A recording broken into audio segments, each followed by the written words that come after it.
22 Smoking Aces education time. So we're back with another couple of videos. Hopefully you people and you followers and watchers enjoyed the last ones talking about pre-workouts and essential versus luxury supplements. So today I'm coming back and I'm going to be discussing protein powders. Obviously protein powders is probably the most commonly known supplement out there.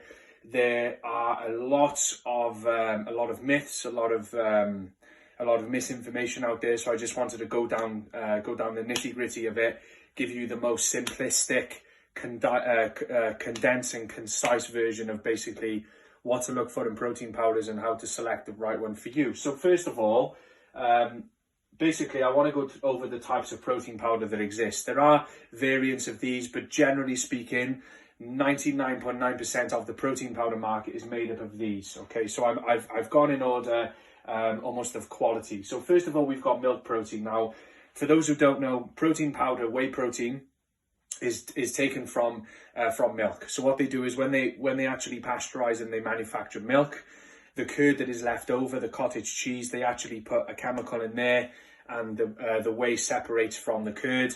They take the whey, they filter it and process it. They add flavors, sweeteners, thickeners and things to it. And then they obviously put it in a tub and they sell it to you in a nutrition store or from a gym or a vending machine as protein powder.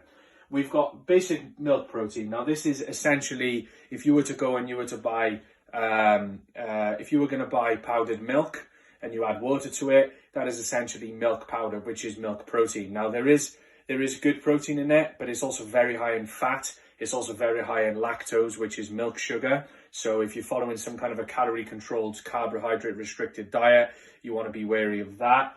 This milk protein is the cheapest and it's the easiest to flavor. It's very thick by texture. So I would probably say that some of the best tasting protein shakes, what we call RTDs, ready to drink. So there's a brand called Multipower. They sell a big 500 ml glass bottle.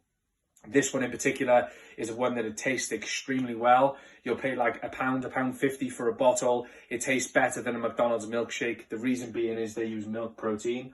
Doesn't digest very well. And as I said, it's very high in fat and lactose. We've got milk protein concentrate. This is probably the most common one. It's probably the best one for supplement brands to use for the cost to taste to quality ratios. What they do to turn milk protein into concentrate, they filter the whey down even more. They get rid of the excess lactose and fat. Usually concentrates from a reputable brand will usually be 90% protein content. So if you had 100 grams of whey concentrate powder, you'd have, say, up to 90 grams of it is protein. The remaining 10 grams is usually sugar and fat. So this one is easy to flavor. It's thick by texture. So that's where a lot of brands go to when it comes to making their protein powders. Then we've got whey protein isolate. This is one that has become more popular in the last, say, 3 to 5 years, I've noticed. There's a lot of people out there that are becoming more and more lactose intolerant. So therefore they want to have a protein powder that essentially doesn't have any kind of lactose in it. This is isolate. So once again, they take the milk protein, they filter it down to make concentrate, they keep filtering the product, and then you're left with isolate. Isolate is a very clean quality. It's very, very well absorbed and digested. It makes it the perfect blend of protein post-workout because it's fast acting. It's got very little to no fat in it and very little to no sugar. Isolate is the one I opt for, and I'll come on to how I choose my protein powder in a minute, but isolate is probably the best bang for your buck. Maybe 10 years ago, isolate tasted like crap. Nowadays, isolate, they can make it taste very, very nice indeed. And then moving on to the final one, I'll come on to casein in a minute, but we've got Hydro Whey is the branded form, which is basically hydrolyzed whey protein. So what they do is, obviously, once again, these get filtered and filtered and filtered. Hydro Whey is basically pre-digested protein. Okay, so what they do is they actually add peptides to it. So the filtration process of whey hydrolysis almost mimics the digestion process in the stomach and the digestive system. So you're left with pre-digested protein. It has a very water-like texture to it. I think around about 6 or 7 years ago, Optimum Nutrition, who are probably the biggest protein brand in the world, they brought out Hydro Whey to market. I sampled it. It literally had the texture of water, and it didn't taste very good at all. However, it is rapidly absorbed into the bloodstream. So the trend we're following is obviously with milk protein to whey concentrate to whey isolate to whey hydrolysate.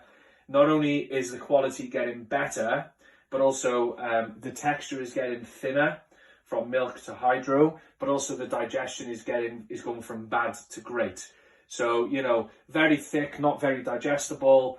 Then obviously we've got good digestible, but obviously is slightly thinner than milk protein powder, but obviously it's great for for kind of having up to 90% net by weight protein. We've got isolate, which is probably the most common one amongst fitness people, bodybuilders, elite athletes, and then we've got whey hydrolysate. This is really if you're looking for the top creme de la creme, no pun intended, creme de la creme of protein powder. It's pre-digested, so if you're someone that suffers with a lot of, if you take protein powder and you have, for example, you have a lot of flatulence, a lot of gas, you feel bloated, then Hydro Whey is the one for you.